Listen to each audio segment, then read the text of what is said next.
अस्सलामु अलैकुम वरहमतुल्लाहि वबरकातुहू। आज तीसरी हदीस है अरबाइन नबवी की फ़ी दआइमिल इस्लाम, इस्लाम की बुनियादों के बारे में। अन अबी अब्दुर्रहमान अब्दुल्लाह इब्न उमर इब्न अल-ख़त्ताब रज़ियल्लाहु तआला अन्हुमा।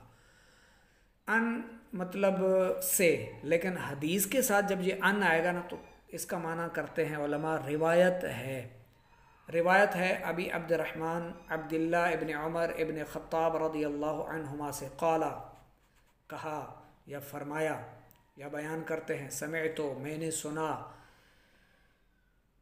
वाहिद मुतकल्लिम का सीगा, रसूलुल्लाह सल्लल्लाहु अलैहि वआलिहि वसल्लम, अल्लाह के रसूल को यक़ूलु फरमाते हुए, बुनियल इस्लामो इस्लाम की बुनियाद अला खमसिन शहादती 5 गवाहियों पर है। अन ला इलाहा इल्लल्लाह व अन्न मुहम्मदर रसूलुल्लाह सल्लल्लाहु अलैहि वआलिहि वसल्लम, ये गवाही देना कि अल्लाह के अलावा कोई और माबूद नहीं और बेशक हज़रत मोहम्मद सल्लल्लाहु अलैहि वसल्लम अल्लाह के रसूल हैं। व इक़ामिस सलाती, और नमाज कायम करना, व ईताइज़ ज़काती, और ज़कात अदा करना, व हज्जिल बैती, और बैतुल्लाह का हज करना, व सौमी रमज़ान, और रमज़ान के रोज़े रखना। रवाहुल बुखारी व मुस्लिमुन, इस हदीस को इमाम बुखारी और मुस्लिम दोनों ने रिवायत किया है, नक़ल किया है।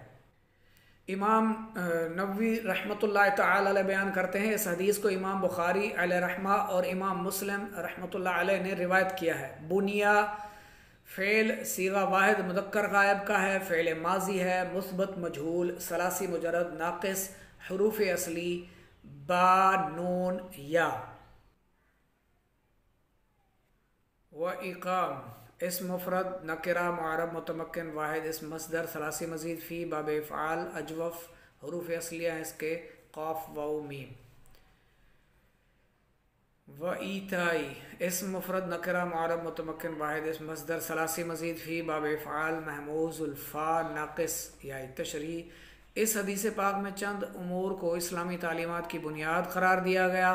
पहला अम्र शहादत देना यानी गवाही देना है, और ये गवाही 2 चीज़ों के बारे में दी जाएगी, एक अल्लाह ताला की माबूदियत और दूसरी नबी अकरम सल्लल्लाहु अलैहि वसल्लम की रिसालत। अल्लाह ताला की माबूदियत का मतलब यह है कि ज़िंदगी के हर मामले में अल्लाह के अहकाम की पैरवी करना, इताअत करना, अल्लाह रब्बुल इज़्ज़त की इबादत करना।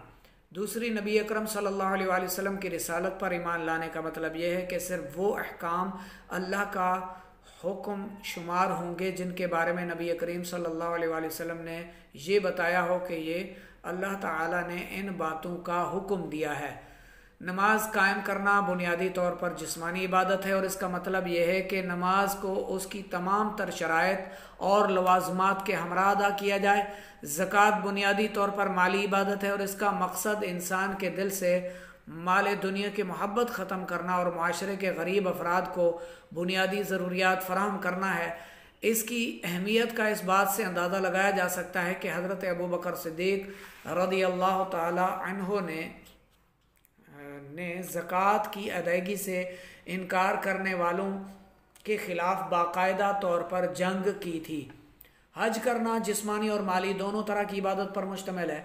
इसके बातनी और रूहानी असरात से क़तअ नज़र हज का बुनियादी फ़लसफ़ा मुसलमानों के दरमियान आलमगीर इज्तिमाइयत का फ़रोग़ है, जो इन्हें रंग, नस्ल, ज़बान और ख़ित्ते से मावरा करके इन्हें एक ही लिबास में, एक ही मकाम पर, एक ही इमाम के पीछे खड़ा कर देती है। इस्लाम की 5वीं बुनियादी तालीम रोज़ा रखना है। इसके तमाम रूहानी फ़वाइद और समरात से क़तअ नज़र इसका बुनियादी फ़लसफ़ा इंसानों को कानून की पाबंदी की मश्क करवाना है, क्योंकि जो इंसान अल्लाह की रज़ा के हुसूल के लिए ख़ुद को जायज़ चीज़ों से रोक सकता है, वो अल्लाह की रज़ा के हुसूल के लिए नाजायज़ चीज़ों से भी ख़ुद को रोक सकता है।